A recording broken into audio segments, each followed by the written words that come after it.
नमस्कार दोस्तों, इस वीडियो में जिस स्टॉक के बारे में हम बात करने वाले हैं उसका नाम है रतन इंडिया पावर लिमिटेड।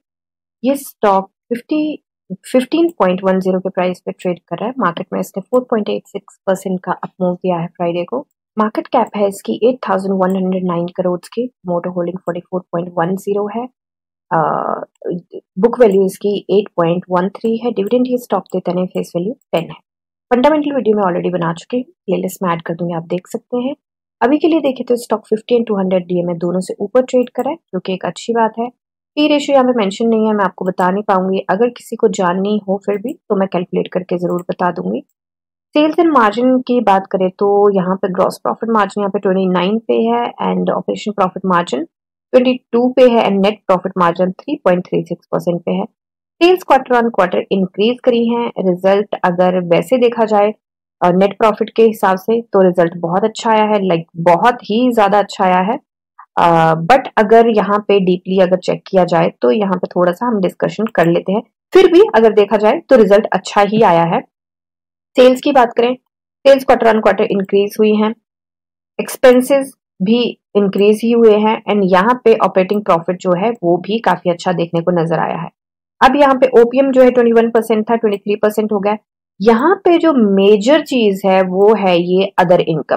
पिछली बार की 82, इस बार 82 करोड़ की थी, इस बार है 10,717 करोड़ की, 10,717 करोड़ की अदर इनकम। अब अदर इनकम क्या होती है, मैंने वैसे भी बताया है बाकी सारे रिजल्ट्स की वीडियो जब हम डिस्कशन करते हैं तो उसमें भी हमने बात करी है कि देखिए कोई कंपनी है, जैसे इसी का एग्जांपल लेते हैं रतन पावर। तो रतन इंडिया पावर क्या करती है, एनर्जी के सेक्टर में है। अब जो कंपनी एनर्जी के सेक्टर से पैसे कमा रही है वो आता है इसका ऑपरेटिंग प्रॉफिट में, ऑपरेटिंग के ऑपरेशन से क्या कमा रही है। अब अदर इनकम क्या होती है, अदर इनकम इसका इन्वेस्टिंग से भी आ सकता है, किसी चीज को सेल करने से भी आ सकता है, किस बहुत सारी चीजों से आ सकता है। बट जो कोर बिजनेस है इनका वो एनर्जी के सेक्टर से नहीं आ रहा, ये एनर्जी के सेक्टर से नहीं आ रहा जो इनका कोर बिजनेस है, तो वो अदर इनकम में डालते हैं एंड अदर इनकम यहाँ पे बहुत ज्यादा आई है। तो अगर मैं किसी कंपनी के शेयर खरीद रही हूँ तो मैं इसलिए खरीद रही हूँ क्योंकि मुझे उस कंपनी के काम पे भरोसा है, राइट। तो अगर मेरे को अगर अदर इनकम से ज्यादा इसका रिजल्ट आ रहा है एंड ऑपरेटिंग प्रॉफिट इसका अच्छा नहीं आ रहा है तो मैं कंपनी में उस पर दाव नहीं लगाऊंगी, क्योंकि वो रिस्की है, क्योंकि वो अपना जो काम है वो काम नहीं कर रही है। प्रॉफिट वो जरूर कमा रही है पर वो मेजर काम जो उसका कोर बिजनेस है वो नहीं कर रही है। तो यहाँ पे ये सिनेरियो नहीं है। अदर इनकम का वाला सिनेरियो जरूर है कि बहुत ज्यादा आया है, किसी भी XYZ रीजन से हो सकता है। बट यहाँ पे जो ऑपरेशंस का है ना, ऑपरेशंस का भी अच्छा आया है। तो यहाँ पे इस रिजल्ट पे वैसे भी अगर हम हीट पे करें तो ये नेगेटिव 587 था एंड इस बार अदर इनकम अगर हम निकाल दें तो 102 या 103 के आसपास इसका माइंड नेगेटिव में आता है। तो भी नेगेटिव में कम हुआ है, इसका मतलब है कि कंपनी कर रही है ग्रो, ठीक है। तो यहाँ पे ये चीज जरूर ध्यान में रखने वाली है कि ये अदर इनकम वाला फैक्टर जो होता है बहुत ज्यादा इंपॉर्टेंट होता है। मैं बाकी वीडियोस में भी बोलती हूँ कि अदर इनकम पे जरूर ध्यान दें कि कंपनी क्या करी है, इससे बहुत सारी चीजें पता चलती हैं हमें।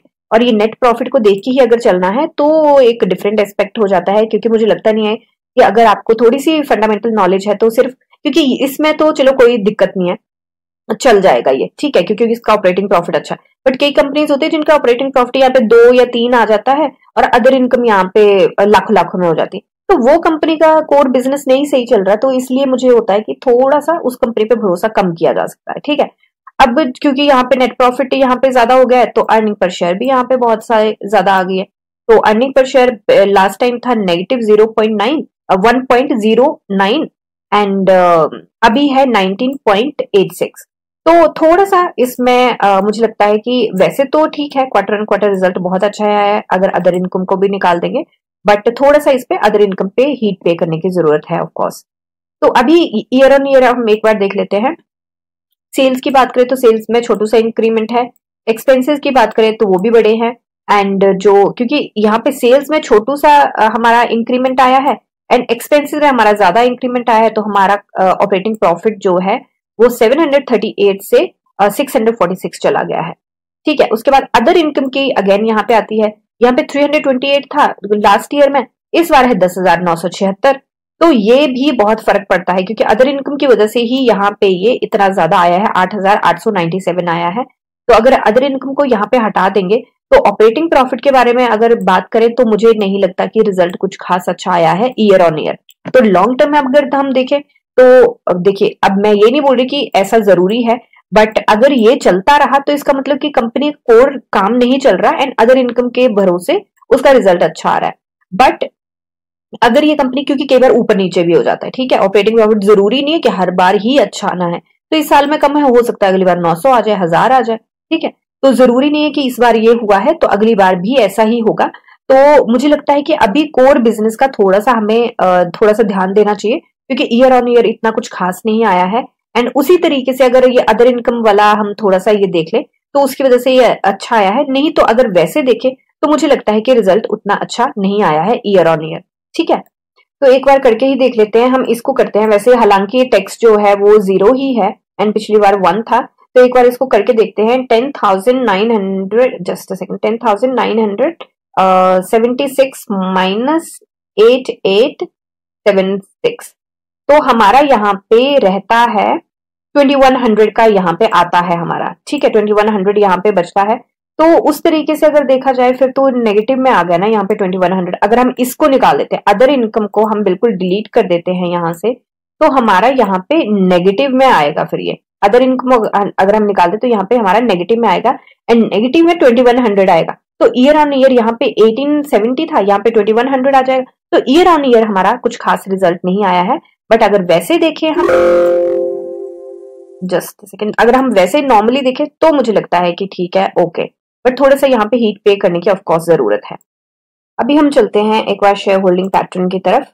तो शेयर होल्डिंग पैटर्न अगर हम देखें तो यहाँ पे ये बिल्कुल स्टेबल है। यहाँ से मार्च 2022 से यहाँ पे बिल्कुल स्टेबल है एंड एफआईआईज ने अपनी होल्डिंग बढ़ाई है क्वार्टर ऑन क्वार्टर, डीआईआईज ने छोटी सी होल्डिंग कम करी है quarter on quarter and public के पास से काफी कम हुआ है क्वार्टर ऑन क्वार्टर। तो अभी चलते हैं इसके चार्ट पे। चार्ट पे देखिए, यहाँ पे हमें सबसे पहले तो ये चीज नोटिस कर लेते हैं कि यहाँ पे हमें डब्ल्यू का साइन देखने को मिल रहा है। हालांकि मैं इसको बहुत ज्यादा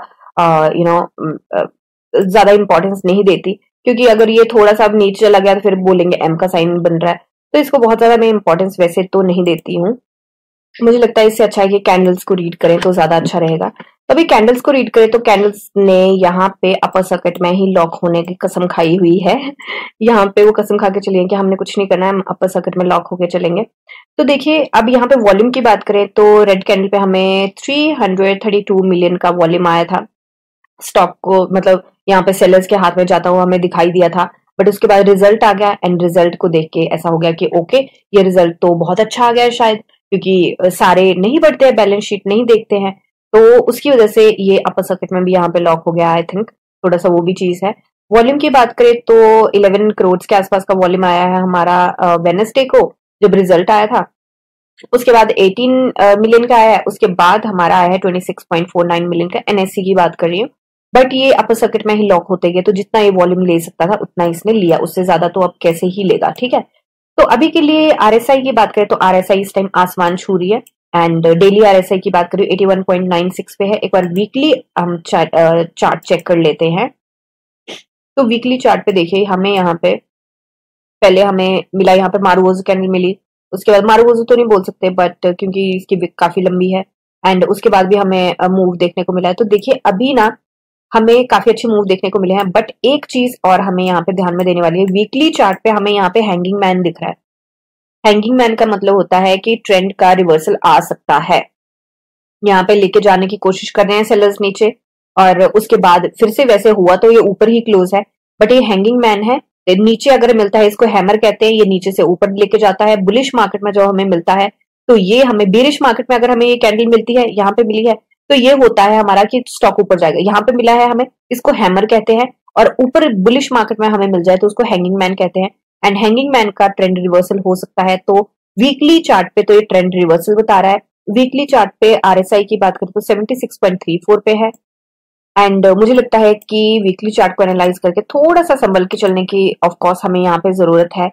एंड यहाँ पे एंट्री पॉइंट की बात करूँ तो आरएसआई डेली इस पे बहुत ज्यादा ऊपर है।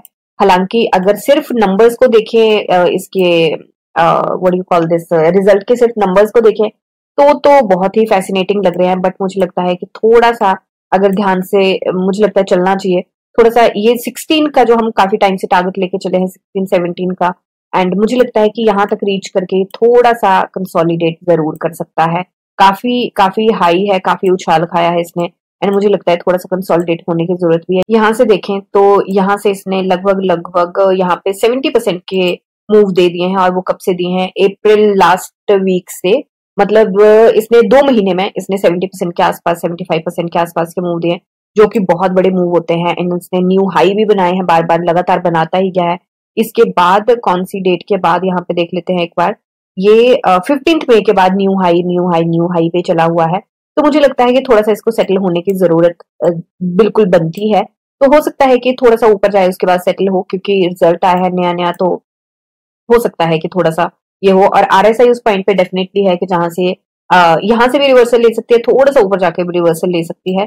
तो मुझे लगता है कि थोड़ा सा अगर फ्रेश एंट्री की बात करें तो फ्रेश एंट्री मुझे लगता है कि यहाँ पे नहीं बनानी चाहिए, क्योंकि वीकली एंड ये आरएसआई बहुत हाई है, एंड डेली आरएसआई भी बहुत हाई, तो आरएसआई को सेटल होने का टाइम जरूर देना चाहिए।